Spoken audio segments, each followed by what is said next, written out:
Okay, nasai minasan. Today we're gonna talk about Ohsama Sentai King-Ohger episode 36, and I love this episode. I'm not gonna lie, after I watched this episode, at first I wanted it to be a two-parter, but after I sit back and think about it, I was like, maybe we don't really need it to be a two-parter because I like how minimal it is, the flashback. Like the less is more sometimes. Like if you show it too much, you're gonna feel like there's a lot of things that you need to explain, but you just show a little bit of snippet of what happened, what is the turning point of the retainer's life, and that is what really sells the story itself. You don't actually need any other thing, any other part in the story to make you really see what actually happened that causes the retainer to choose to follow the king or queen that they're actually serving. In the previous episode, we get to see this in Shiokara,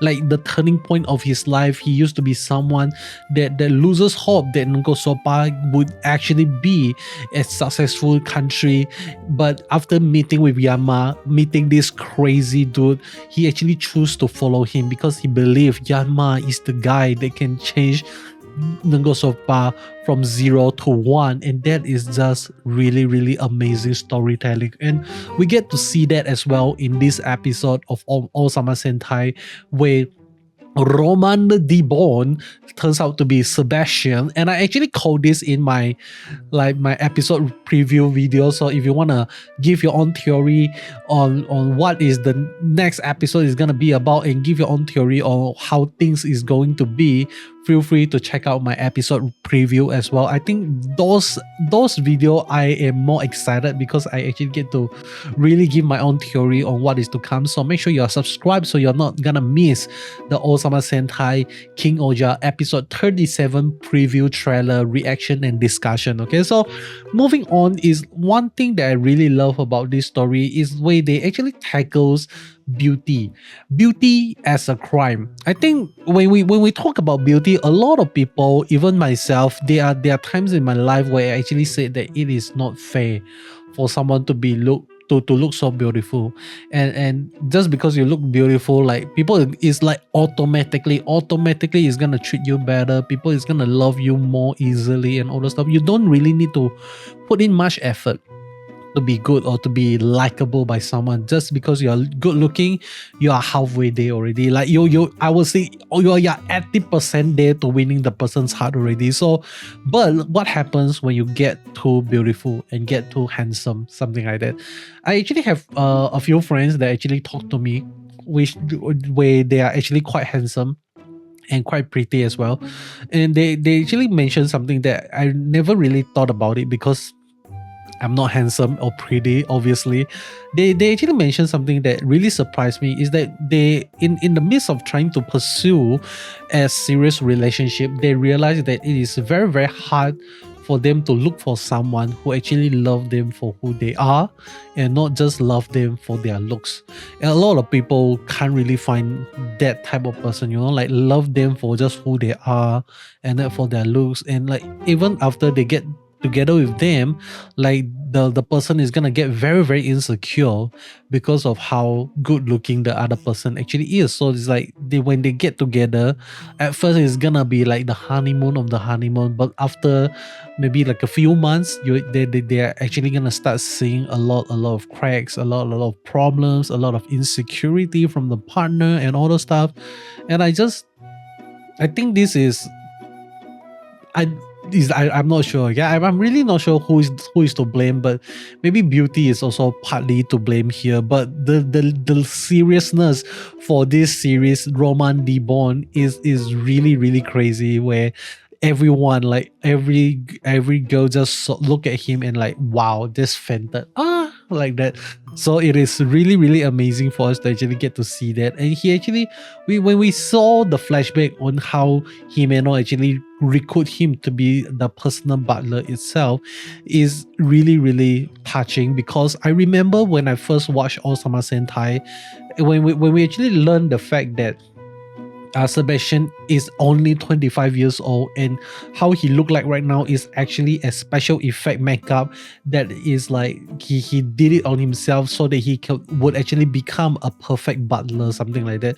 At first, in my mind, is like, wow, Himeno is such a selfish queen, where she would actually ask Sebastian to put on makeup to look like an old guy, because that is how a typical butler would actually look like.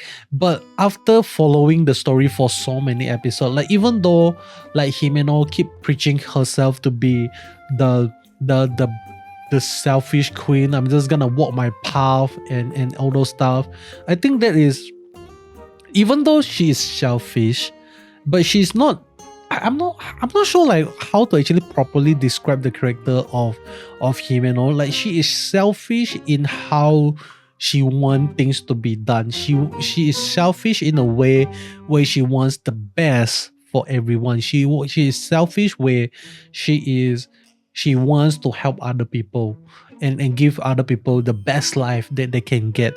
Like, even like a lot of people would actually felt like maybe she's just being nosy, being a busybody, you know, like sometimes people doesn't want to be helped, or people doesn't realize that they need to be helped. Like, just like what happened in Roman Demon, like he wanted to end his own life, okay, he wanted to do that, but Himeno stepped in and be like, yo, chotomate kudasai, don't do that, but instead live as a butler and serve me for the rest of your life, something like that. And I think that is really, really amazing, and I really, really enjoy it. So the next thing obviously is gonna be Yanma. I really love Yanma because like we actually established this in the beginning of the series, that Yanma actually have a little bit of hotness, a little bit of heat towards Himeno. Like he is obviously interested in kind of like pursuing a relationship with Himeno, but I'm not sure how things are gonna go, and I don't think they are actually gonna write the story where Himeno and Yanma will actually end up together by the end of the story. That is not how Ohsama Sentai is gonna look like at the end of the day, I believe. But then again, never say never, okay? There might be a possibility where we would actually get to see Nagosopa and Isabana kind of like fusing together to become a new country, something like that. I'm not sure, okay? But both of them are the leaders of their country.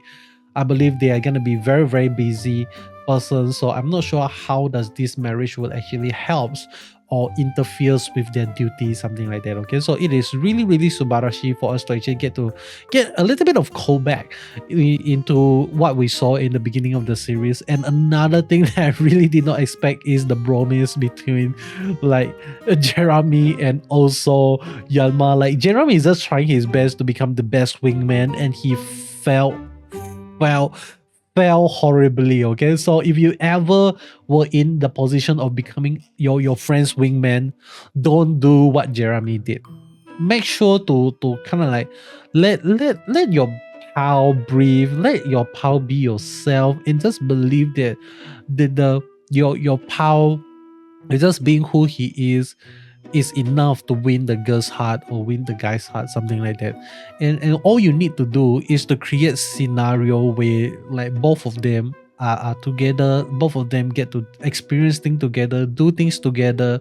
Most importantly is just let them have their own quality conversation time, because I felt like the moment you actually fell in love with someone is when you talk to them and personally, just some quality time that you actually it can come from observing the person, it can be conversing with the person, it also can be just doing some things together in life, okay? So I think it is not that difficult to actually realize that you are actually in love or not. Like, a lot of people is like, even myself, like a few years ago, I would say, like, I actually think to myself, like, how do you know that you're actually in love or something like that? I actually don't really have an answer, but yeah, I think, why am I even talking about this? Let me go back to the episode. So the episode ended obviously with Kamejin getting defeated. I'm not sure what is gonna happen to Kamejin. Like, obviously Dagadedot is not gonna be that happy about Kamejin losing over and over and over again. Like every single plan that Kamejin did is like keep on failing. Like he tried to kind of like manipulate the war between human and Bugnarak. He failed because Jeremy managed to unify the entire country, something like that. And then next we actually get to see that him failing again and him failing again. So I'm not sure whether or not Dagadedo is gonna kill Kamejin himself or not. If that actually happened, that is gonna be really, really crazy, but I don't think so, okay? I don't think that is gonna happen. So I'm really, really excited to see how the story between the kings and the retainer is gonna end.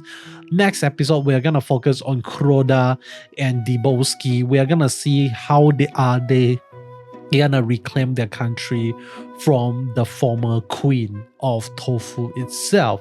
And this former queen of Tofu turns out to be one of the lady that we are gonna see in the movie itself. I haven't seen the movie, the movie of Avenger Heaven of Ohsama Sentai. It haven't got released yet on Blu-ray, so I am not able to kind of like watch it yet.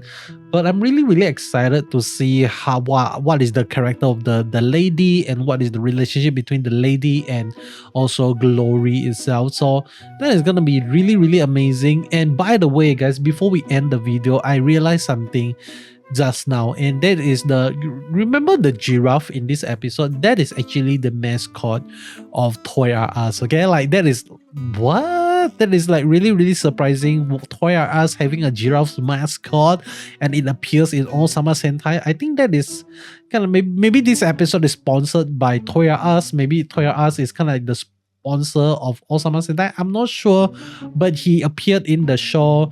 Definitely some money has been thrown to the producer. He's like, bro, help me promote my mascot, help me promote my giraffe to the rest of the world. And they did that, okay? Like now I never realized that Toy R Us actually have a mascot until today, and it is amazing to actually get to see that happening, okay? So by the end of this episode, they managed to settle the problem, no problem at all. Really, really amazing. But that is all from me. Hope you enjoy.